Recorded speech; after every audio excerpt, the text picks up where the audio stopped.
I'm here today with Josiah Yano. He is part of our ministry team. Josiah, what the heck do you actually do for Faith to Faith? So I'm the Southeastern Connecticut MREP, and I help with the youth ministry that we're contracted out with, and I connect with the youth leaders and do a lot of youth ministry stuff.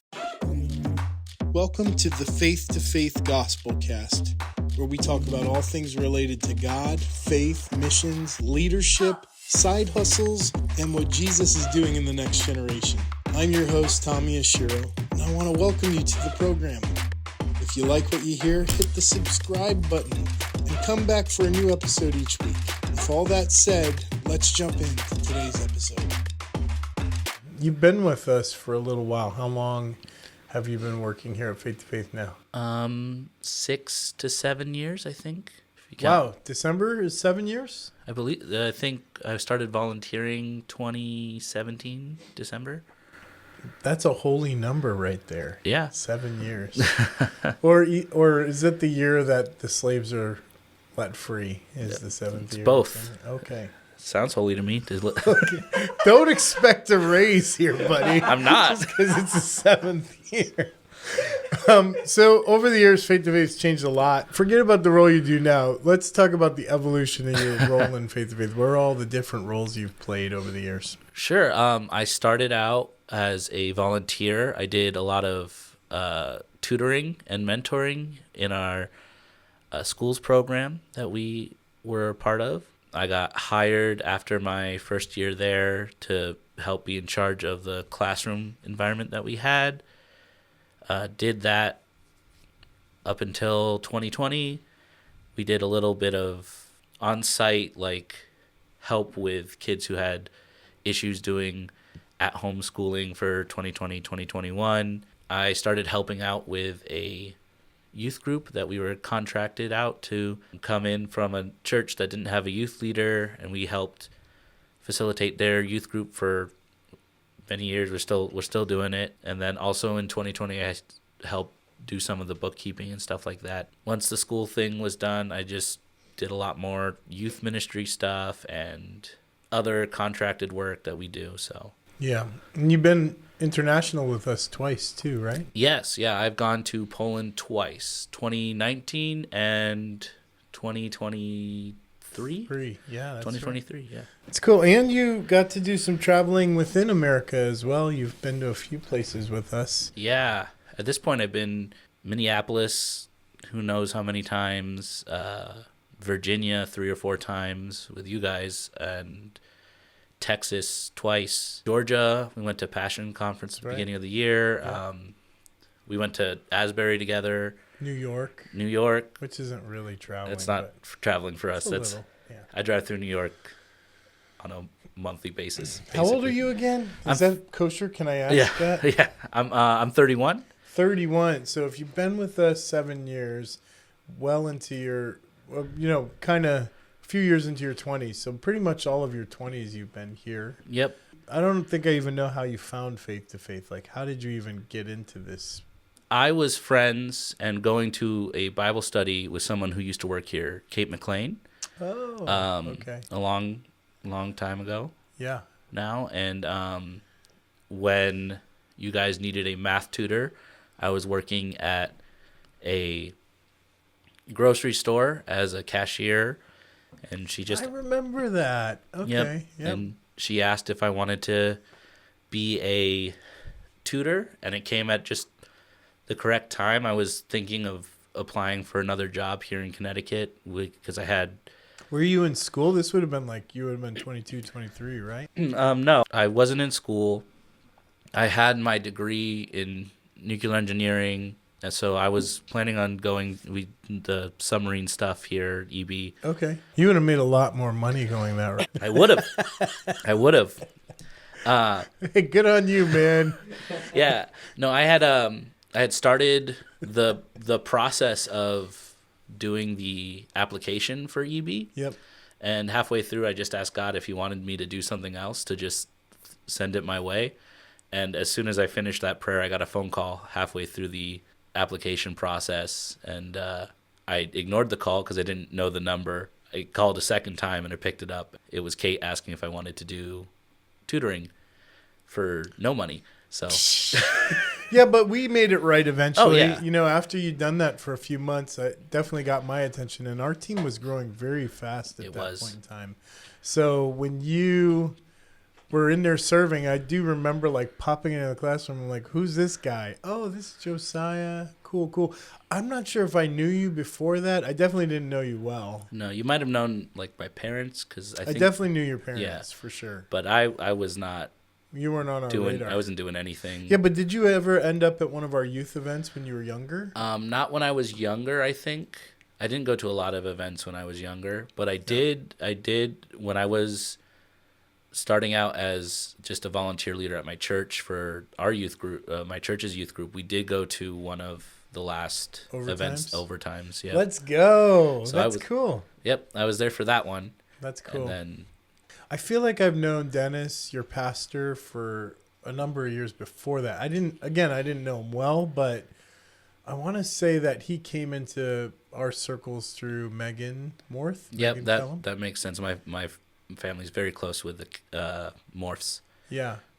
So because of all the Filipino thing, right? All the Filipino. It seems like we have a high level of Asians working at Faith to Faith over the years. We do, yeah. Yeah, but I mean, definitely weighted in Filipino community. I'm not Filipino. I'm Japanese, but I can't even think of. Must have been Megan and Amber that were the first Filipinos. Yep. To be team members, and then opened the floodgates for many. Lots of my family started. Yeah, exactly. Showing up. Chelsea came in. Yep. She's Filipino. Rachel. Oh yeah, your sister worked here for a little bit. I forgot about that. Yeah. That's cool. Yep. But we're far removed from the tutoring and mentoring days as far as the schools go. Yeah. So you said you sort of were praying about what to do, and then that seemed like the right thing at the moment. It didn't just seem like the right. It felt like when I got that call after the immediate second I finished the prayer. Oh, really? Yeah, while I was doing the application. There was no space in between. There was no space in between. I said, God, Really? if you don't want me to do this, that's fine. Just you have to send something in my way right now. Well, I could get away with a lot of spiritual abuse here. It's like, well, God told you to be here, dude. Man up and do it. No, I'm just kidding. Okay, so the job looks nothing like that now, I guess. In some ways, yeah. But I mean, I'm still doing youth stuff. I'm still tutoring. Is that what you wanted to do? Was youth stuff? Like you wanted to be serving young people? I think serving young people has always been something. Like I do it a lot, and I will continue probably to do it. It's just something that my heart is always towards, is helping the younger generation move faster up in their relationship with Christ. So. Yeah. Let's help define that a little bit. Like, what do you value in terms of like the way that you think about student ministry? For me, because I grew up in the church, I had a lot of I was in a youth group. I had all that, but I didn't really connect with God until I was like 20. Okay. And so one of the first things I did when it comes to like student ministry is ask myself, like, what were the questions that I needed to ask? Not so much that I need the answers to, like the questions that I need to ask myself for me to get to the point where I was when I was 20, and how do I get younger people to ask those same questions? So things like, is this my faith or is it my parents' faith? Do I believe this, or is it just because I'm around it all the time? Where do my values lie? What are the other options? Why don't I trust the other options? Why do I trust this option, kind of thing? Like I didn't ask myself those questions, and I just kind of went with it because that's what everyone around me was going with until I was 20. How have you sort of taken that on board and said, well, I'm going to do this, and this to break through to a young person, make a difference in their life? I think one thing that I try to do is I take questions seriously.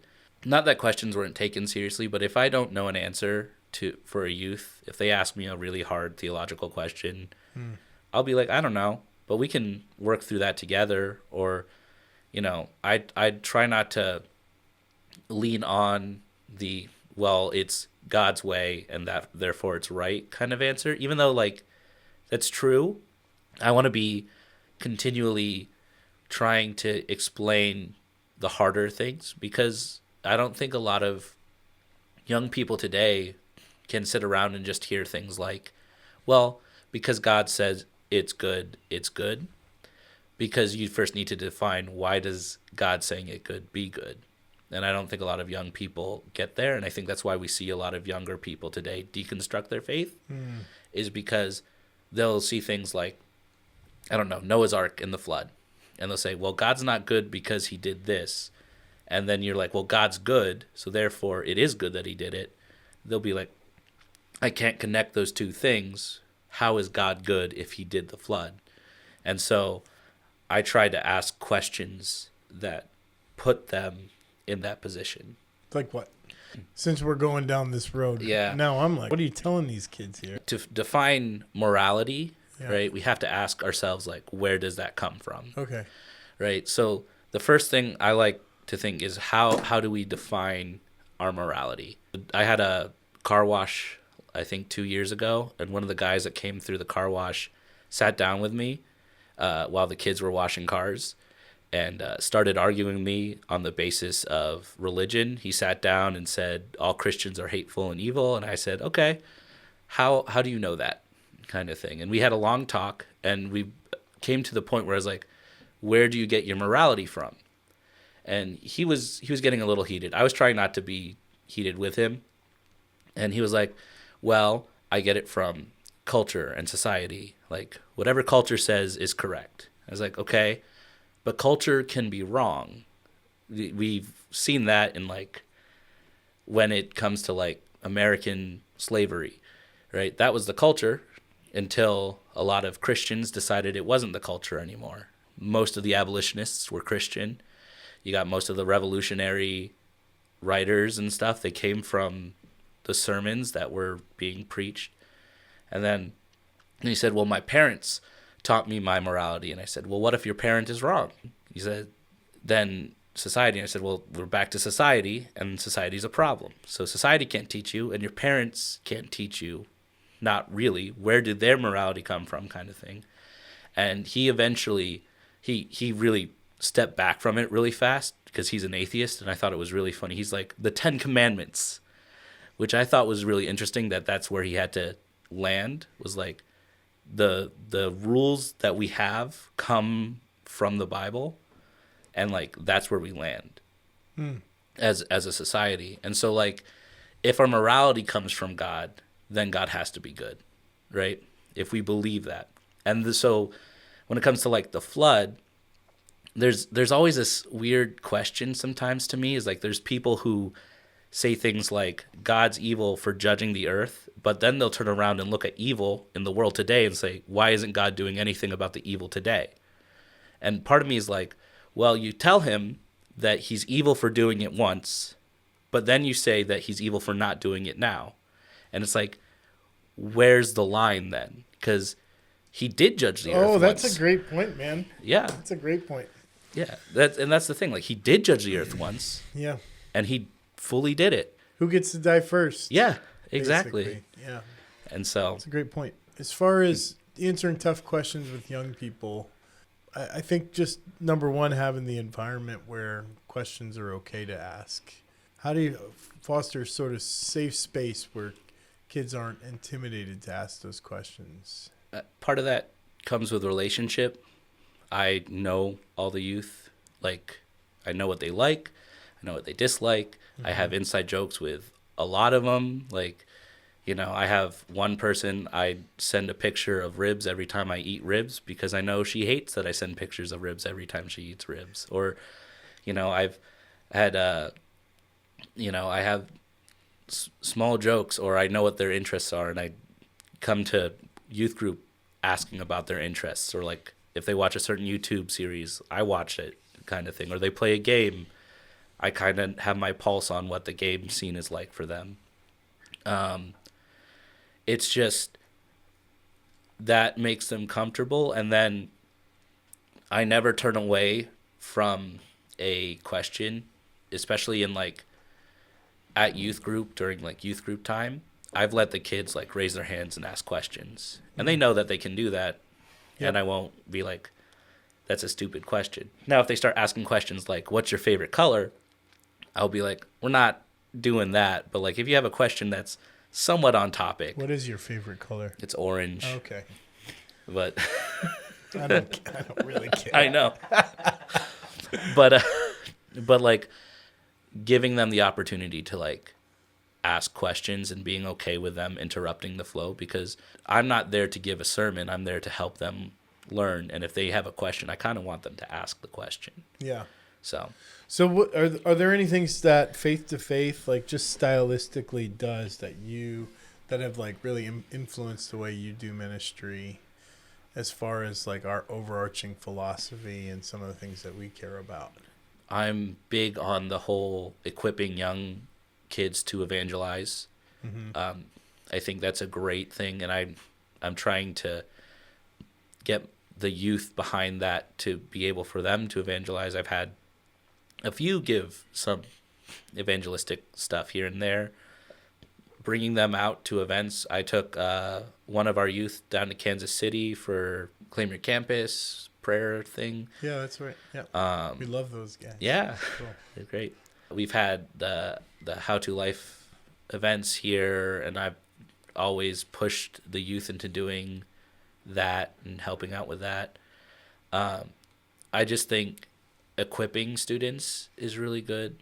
Even we used to have the curriculum, the BHAG curriculum back in the school days, the mentoring days. I still use that as a base for a lot of some of the stuff I teach, and I've been developing that discipleship journal, trying to based around that and some of the other stuff that's there. I think connecting with the community and having the youth understand like they're not just an island, and making sure that they're part of their communities is also important to me and stuff like that. So for sure.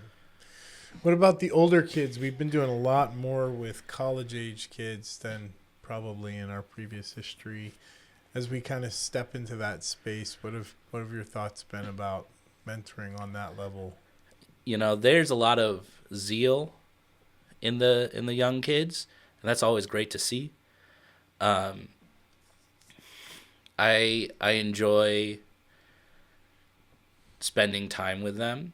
I think going to like the Pulse 100 stuff or HowToLife, and because I'm crazy, I'll spend the night doing the all night worship nights that they end up doing sometimes, or prayer nights or whatever. I'll just be there. Yeah, I can't do it. Yeah. Can't do it. Yeah. That's why I'm crazy. Yeah. But it's enjoyable to see that there are people who were younger than when I started who are on fire for God and want to do that. And I think not only is it encouraging for young people to see, it should be encouraging for everybody to see, like, there's people out there who are still going for it, going for the gospel. And young people can see that and be like, oh, I can go to college and still keep and hold to my values and be even crazier than my youth pastor. So yeah, I think it's really interesting now. You know, Faith to Faith is 20-something years old. I'm in my almost approaching mid-40s, early 40s. You're in your early 30s. Yep. We definitely have team members here in their 20s, and even in their teenage years. We've got, like, in each decade, we've got representation here. And even above us, we've got Stephanie, Susie, that are probably nearly or are 10 years older than me. Mm-hmm. So we've really got the span of the generations represented here at Faith to Faith. But just our commitment to young people, that's really not going to change regardless of our age. But our relationship to young people and how we reach them is changing. I know for me, this is the first group of young people that are in middle school and high school that I've not made a concerted effort to know. So that's a big shift for me as the leader of Faith to Faith. And that I'm working more with the older 20-somethings who I hope are going to reach down into the middle and high school group, because I feel my influence with them waning. Yep. I can still hold my own if I had to, if got asked to preach at a youth group or a camp, but recognizing the impact of these 20-somethings in that space right now is going to make a huge difference in some of their choices. Yeah. Because they're a lot closer to it. Yep. Now that you're in your 30s, you still are in that land of in between, but before too long, another 7 years is going to pass. Oh, yeah. You're going to be approaching where I am now. Yep. And maybe it's too soon to be thinking about that. How do you think about pulling up the next group that's going to make an impact, so you know, a lasting impact on young people, I guess? My personal philosophy towards doing anything is to be replaceable and to train. I'll keep that in mind. Yeah. And your feel free. Performance review. All good. I'm replaceable. No, it's like no matter what I do, I always want to make things easier for the next person to take it over. Sure. Yeah. And like part of that is I've invested a lot in, especially the kid, not just the kids who show like leadership potential, but if they show like I want to be a youth pastor someday or something like that. Right. I'll invest in them. Yeah. And I'll pull them up and I'll correct them and help them. And I have one kid who from my Sunday night or from my church who I've been hanging out with since he was 12. And when he was 12, he did not seem like the leadership type at all, but he was like, I want to be a youth pastor one day. And he's been with me now for over that. I ordained his wedding a couple years ago, like, and he's definitely matured in a lot of ways. And so, how do you ordain a wedding? Did I? I was just there. I was. Officiated? I officiate. Okay. I was like, wait, what? I ordained a wedding. No, I officiated a wedding. I was like, wow, he got double. He got married and became a pastor. Oops. There's like a lot of young people. That's a big value here at Faith to Faith, is that these personal relationships of young leaders, we really stick with them. What's your technique or insight for when you know you see a leader? Like, tell me how you identify a leader. How do I identify a leader? When they're young. When they're young. Yeah. Well, you can usually tell because of how many people are attracted to them initially.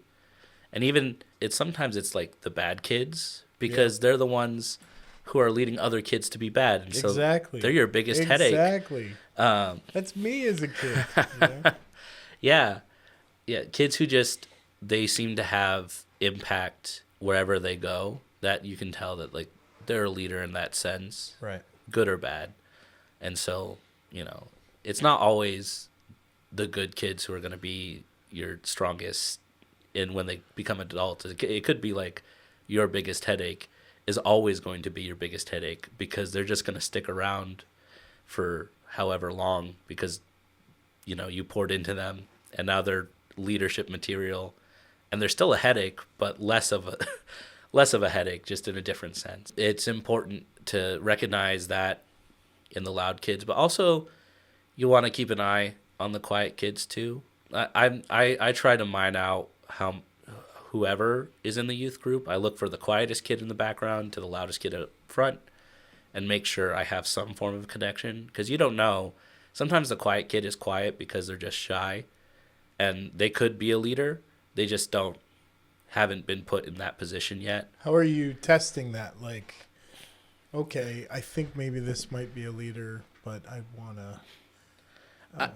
I mean, part of it, sometimes you just have to give them positions, not like large positions, but like push them in directions that they might not feel comfortable in and see what they do with that, I mean, I think that at Faith to Faith, we put kids in the hot seat many times. All the time. In important positions, budgetary positions. When we're writing our proposals for contracts, we're like, hey, let's walk through this together. Yeah. Debriefing stuff, pulling kids, even young ones, like into that process and inviting them to share what they think matters to them, how they'd like to see things go. It seems like we have not ever regretted doing that. No, I don't think there's ever been a time where I've thought that was a stupid idea or a waste of time. I think in terms of Groton Heights, we're sort of limiting the conversation. I mean, I know this the youth program we run there is like the main place you're interacting with kids on a weekly basis here, but kind of expanding that out in all these different spheres that we are attempting to impact young people.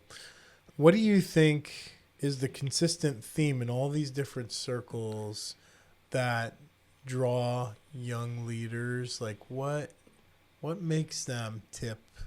Because we do seem to find ourselves in spaces and places where leaders do emerge, and then they run with us for a long time, not just in the faith-to-faith sphere, but just broadly in all these different places that we fish, looking for these young people. Yeah. What are sort of any common threads that stick out to you of like, this is where these leaders are coming up from? I mean, I think there's a general want and attitude in young people today, especially that want authentic. They want like a real person who's real with them, who talks to them. And I think when you start being that authentic and real with young people, you get a lot of them attracted to you, and that's when they start, because they won't show you anything if they don't think it's worth their time. And like with you spend so much time with the young kids and the 20-year-olds, the teenagers,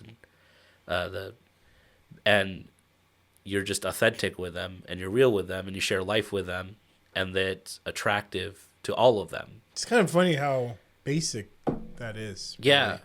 It doesn't really take big budget or... No. Yeah. And having nice things to do and nice places to go is a bonus, but it doesn't really...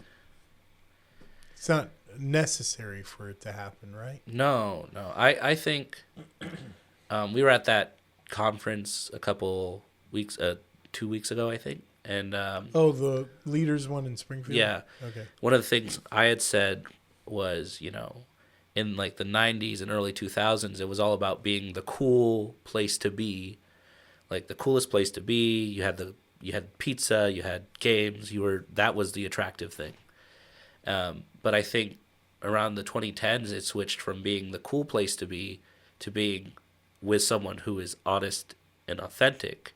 And the cool place to be is like internet. You want to present the cool personality on the internet, but you want to be authentic and real with like the people who come to the events and who you're pouring into and you're ministering to. Yeah, isn't it like almost like the definition of cool has changed? Yeah. Right? From maybe being popular to just being yourself.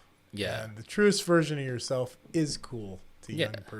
young person. You don't have to flex or pretend you're something you're not. Yeah, that's where that is. I think because there's a lot of people who try to adapt youth culture into themselves unnaturally, and that doesn't show what they want. Like, they don't want somebody who, quote unquote, gets them. They want somebody who's just real with them and they can talk to, who has different experiences, and then they work together to find out getting each other, if that makes sense.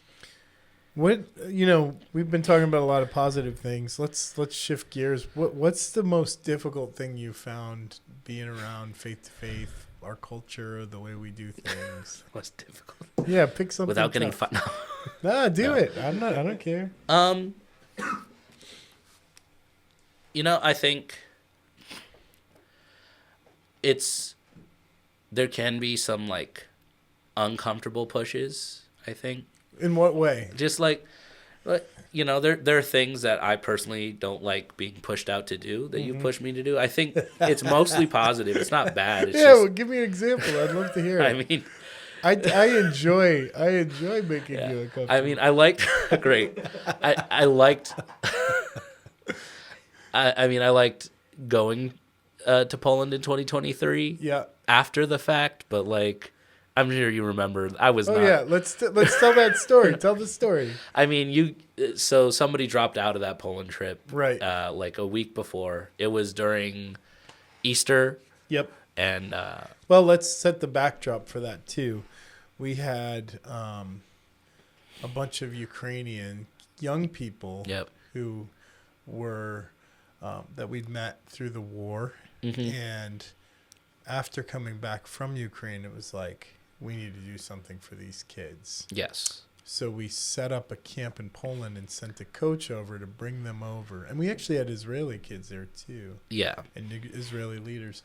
And they all met us in Poland so that we could kind of give them a break from the war. Yes. So that's the backdrop for that particular Easter. Okay, now you can keep going. Keep going. Well, that's an important detail. I think that's an important detail. It is an important detail. It was a good camp. It was just I wasn't planning on going on that trip. I wasn't planning for you to go either. Yeah. And then like a week before, I think someone dropped out. Right. And you took me out to lunch, and you said, Josiah, I need you to take a deep breath before I say this. Did I do that? You did. Well, I was a lot kinder than I remember. And you're like, if I don't find somebody else who can go, you're going to Poland in a week. And I'm like, let's hope you find someone to go with you. And you ended up going, and you almost met your future bride. Let's talk about let's that. not talk about that. It was nothing. It was a nothing burger. Nobody's gonna think that. I know no one's gonna think that. Nobody's gonna think that. You, I think you're just taking a picture of a random person on a plane and saying, Josiah, well, wait a minute. you can marry this person. There's a backstory to that. There's a backstory. The backstory is I was trying to sleep on the plane. And there's sneaking photos. No, the backstory is actually the night before when we were in the hotel room. I don't want to talk about that. No, we don't need to talk about. Come on, man. This is look.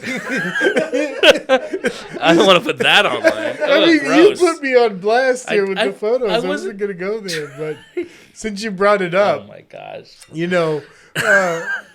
were having a dialogue with Siri about girls, and I walked into the room and overheard. I did not think it was going to speak. That's what that was. I was just asking it questions, and it was not conductive to my social life. Once I'd heard about what you were asking AI, number one, it hurt my feelings because you had a resource right there. I would have given you advice on the ladies anytime. You would have. Anytime you like. It's very true. It may not have been true or right, but I would have given you that advice for free. And then that just continued the next day on the plane. You know, I felt like it was now my responsibility to help you find a wife. Yeah. Which I haven't given up on that, by the way. I work for you behind the scenes all the time. I believe it. We've thought about really all different kinds of angles at this point. In fact, if you're watching this broadcast, this fine young Christian man, you can write us at info@f2fmi.org. And we'll set you up, man. He's available. He's young. He's single. Early 30s. I can't say that he makes a lot of money. I can actually say that it's not great money. But he loves Jesus. I do love Jesus. Moral guy. Mm-hmm. He does have the ability to shave. So if that's a deal breaker, he can do that. Yeah. For a date. All right, I'll leave you alone. Look, it's not the worst. My pastor once had me do a interview on being single as a Christian for Valentine's Day. Oh, that's rough. Yeah. Yikes. And he did the same thing right after the service, right after the interview. So. Oh, he put you out there? Yeah. Oh, that's pretty cool. It's great. I like Dennis Moore now for doing that. Cool. But I mean, okay, so uncomfortable in a lot of ways. I just made you uncomfortable on this podcast, but you were also uncomfortable going on mission in this way. Yeah. And you found that a challenge. Why was that uncomfortable? It just I wasn't planning on it, and it was a long trip. Yeah, it's true. And I think part of it was it's overseas, and the last time I went overseas, we took a bunch of youth with us. Yeah. And I knew that you'd be doing stuff, and Kyle, who was help running the camp, would be doing stuff. So like I felt like I'd just be kind of alone in that because I don't speak any of the languages. And the last time we brought kids who spoke that I could talk to and have fun with and hang out with while I was hanging out with the other kids. But this time I was like, I don't know if any of the kids will even speak English, let alone, want to have a conversation with me, which it turned out fine. I met some nice kids, and that was good. But also, you missed a holiday, right? I did, and that was another thing. It was a holiday that I was missing, and that was a little it's harder. It's coming back to me, actually, because I remember you taking that on when I told you had to go, and I remember you getting pretty upset. Yeah. Maybe even angry at me, and was like, I will be fine, but you need to leave me alone right now. Yep. Yeah. I don't think I've pushed you to that point before that I can remember. Maybe I have. No, I don't think so. So you're pretty mad. I mean, it was for a good cause. It was. And just to kind of like clarify for anybody who's watching or listening to this, like, it's not like this is an all the time thing where, I mean, I probably do make you uncomfortable all the time, but it's not the same sin every time. It's different. Not that this was sin. No. It's usually situational. And I think that actually gets to like a broader thing that happens in our culture, which is like we're small, and that means we're agile. Yep. It also means that we have to do a lot of things for our own survival as a team, as a group, just to exist here in New England doing what we do. Yeah. So that kind of leads the way for lots of uncomfortable things to happen. Yeah. It's kind of being small, it's our size. But also, when opportunities pop up, we tend to just like turn and go straight in. And that creates uncomfortable moments too. Yeah, and I mean, I'm usually just okay with most situations, which is probably why I work so well here, is because I usually say yes to almost anything. It's true. It's true. So that one was the one that pushed me the farthest, but like, it's always. You know what? Like, that's an important leadership thing we should just pause and say right now. Like, you're here, Josiah.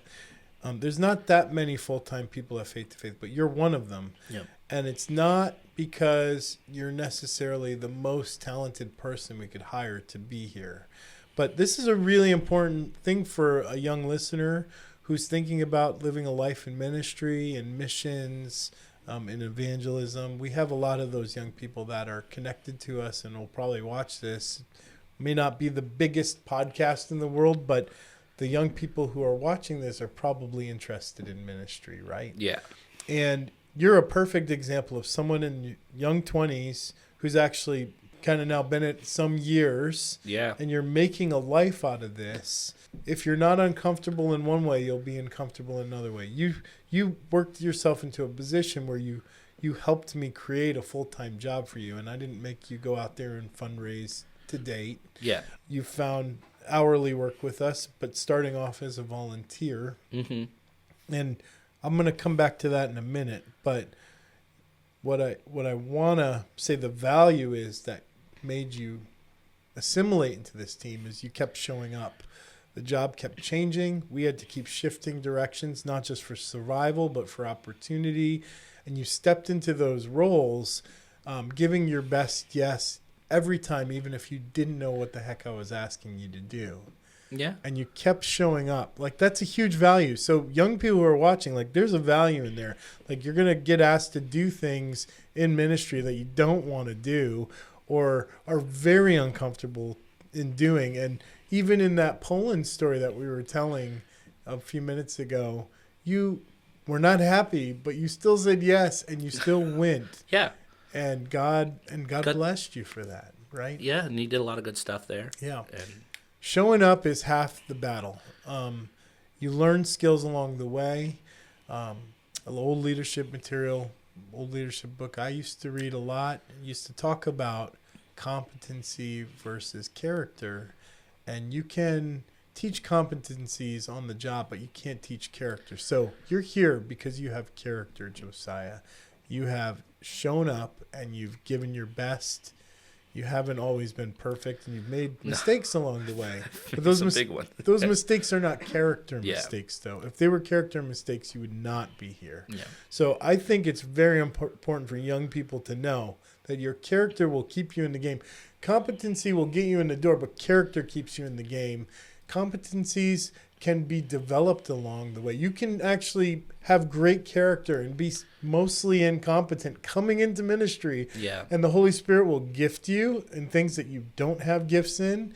But also, with that grit and stick-to-itiveness, we used to say in Life Facts all the time, you can develop soft skills and hard skills along the way that keep you in the game.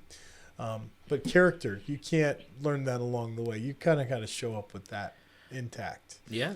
And you got that, Josiah. You got character. So another thing, as far as an entrepreneur, a young leader, I know that there's a group of young people, lots of Gen Z young people love the side hustle. They love it. Mm-hmm. In fact, that's a prerequisite of almost anything they sign up to do, is they want to make sure they still have time in the background to do their own thing, have their merch line, be able to go on trips. Working the 40-hour week for corporate isn't exciting to them.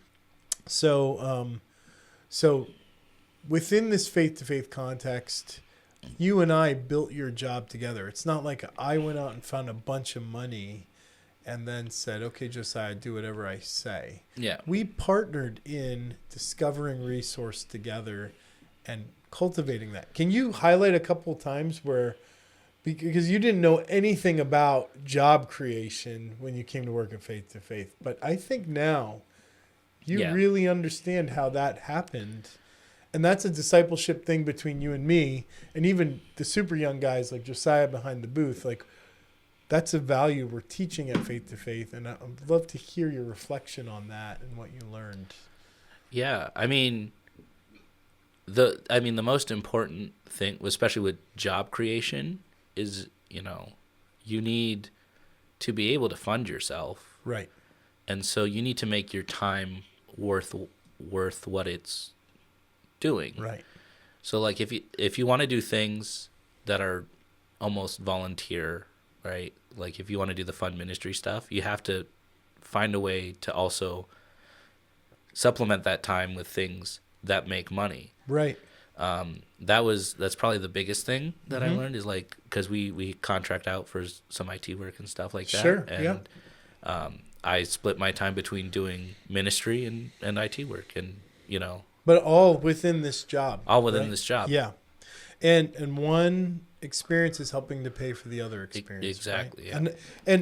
And actually there's been moments where I've put you on salary before and we've backpedaled away from that, because some of those lessons, those discipleship, real world lessons that we're trying to teach here, is that it's not just enough to show up and put a 40-hour week in. It's the way that you work that 40 that matters so much. It's true. That you have to do activities that actually earn you income, and not just say, well, I worked really hard this week, but you got nothing to show for it. Yeah. And I mean, it doesn't have to be supplementary stuff, but like, if you're doing ministry and you're relying on like donors and donations, it's important that you do stuff and then you tell people the stuff that you do. Exactly.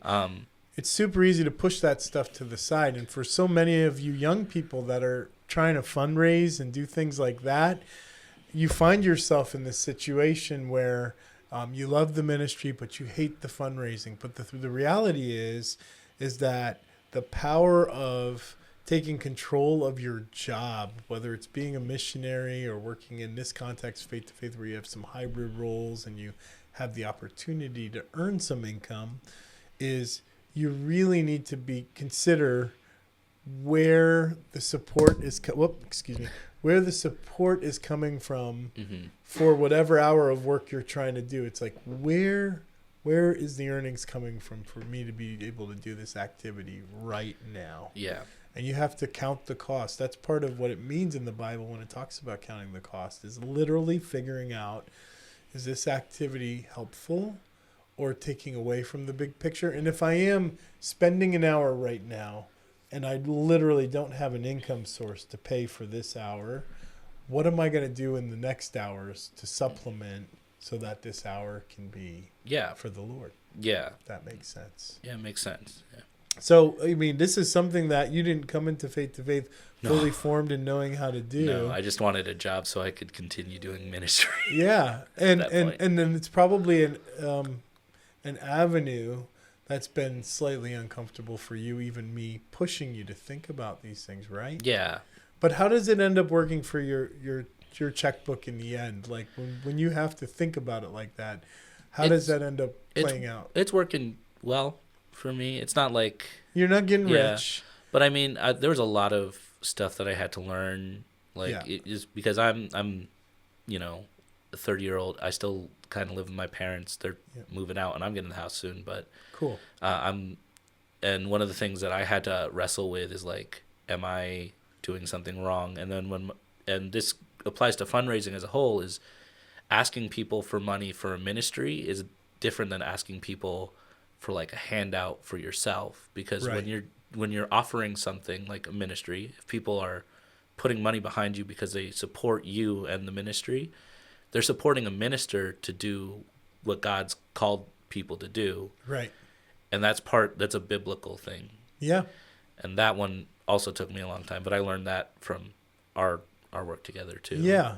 And, you know, one thing that I learned along the way while the team grew and I had to continue to figure out where the income's coming from was that when we had worked an hour and we'd earned it and someone had agreed us to pay for that hour, then that's not a donation. That's money that I made. Like I made it. So it made me a lot less apologetic about going to get it. Yep. Does that make sense? Yeah. And actually, this is a lesson for you young people out there that if you've earned $1 and you know it's yours, even before it hits your hand, you feel a whole lot better about going to get that $1 than asking someone for a donation. But the relationship between those two things is then when you have to go ask for $1, having earned a few dollars will help give you confidence to go ask for dollars, because it's almost like you're acquiring a skill that when you come over to the donation side of the table, you're not just you're not begging. You are actually doing a ministry function, even in the fundraising. Like that's part of the job. Mm-hmm. So earning that income, whether you're doing a support ministry, support raising activity for the ministry, or whether you're subbing yourself out with video work or trying to develop some merch, like all those activities, if they're actually earning income, they help to facilitate that ministry lifestyle. Yeah. And that's what kind of we're all in the game for, is we want to be in ministry full time. We want to be able to serve Jesus with all of our time. Yep. But the reality is that if you can sort of get 20% of your time doing that dream thing that you want to do, and you're spending 80% of your time doing all kinds of things to create the 20% time doing whatever you want to do, that's actually a pretty good ratio. It is. You know what I mean? Yeah. So 80% of stuff that sucks, that feels like it's going nowhere, to create 20% space to do something that you really love, even if it's your own company. Mm-hmm. There's like 80% of stuff that you're going to hate doing. Yeah. It's just part of the reality. So like it goes back to that old adage, give a man a fish and he eats for a day. Or you teach a man fish and he can last a lifetime. That's a huge value here. And part of our discussions, I mean, as we invite other young people onto this podcast to talk to them about life and faith and ministry, like these are some of the things we're going to be exploring here, not just like great stories of like big global impact. That's cool stuff to hear too, but sometimes it's like the behind the scenes stories that are really interesting developmentally. Like, how do I get to full-time ministry? Well, Josiah, you don't have millions of followers online. You don't have a big church that you're leading, but you have achieved full-time status in ministry. And that is a rare thing in these New England states. Oh, yeah. Yeah, it's hard. I mean, I think your pastor only achieved full-time ministry, within the last 10 years himself. Yes. Yeah. As a senior pastor. Yeah. So the ability to be able to be in full-time ministry and have that skill to learn how to create your own income so that you can live and serve God, that's a huge lesson. Yeah. So kudos to you, but also a pat on my own back, because like teaching someone else that skill is a very frustrating and very hard fought battle. I'm sure it was very frustrating. Yeah, but it's kind of one of the cool backstories of Faith to Faith that you and I together, even though you didn't come in with these crazy cool skills to help me, scale the ministry, you showed up with a willingness and a desire to serve God, your best, yes, every single time, even though you had no idea what I was asking you to do. And even now, before this broadcast, you're tinkering on spreadsheets and showing me how you're studying AI to figure out how to fix problems that I'm not even sure are problems yet. Yeah. But are problems. And I'm going, like, that is the way to think when you're doing ministry. There's a spiritual aspect to ministry, and then there's an incredibly practical side to ministry. Like, how do we actually do this for a living? How do we do this in a sustainable way? And you're part of that story of sustainability, which when you're talking about discipling young people, sustainability is the name of the game. Yeah. Like, how do we do this for a lifetime? Yeah. And that is the story you bring to the table.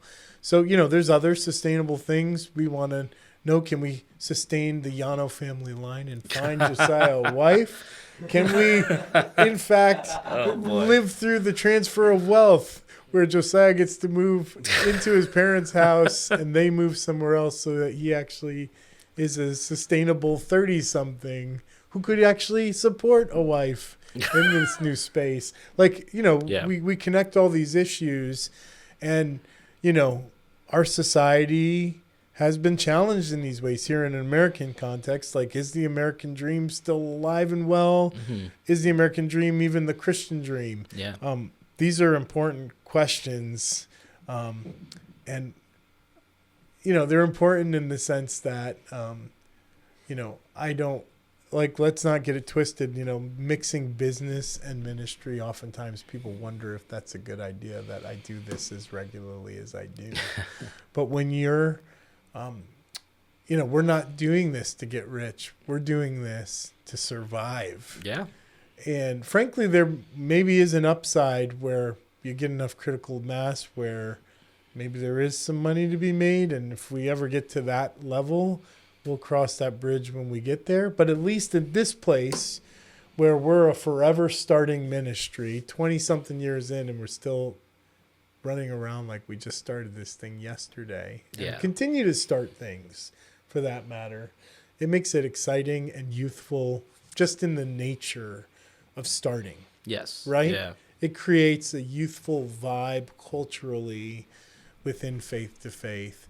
And with the permission that if you're a young person or you're even a 30-something and you walk in the door here and you're willing to grind, that you can start something too. Yeah.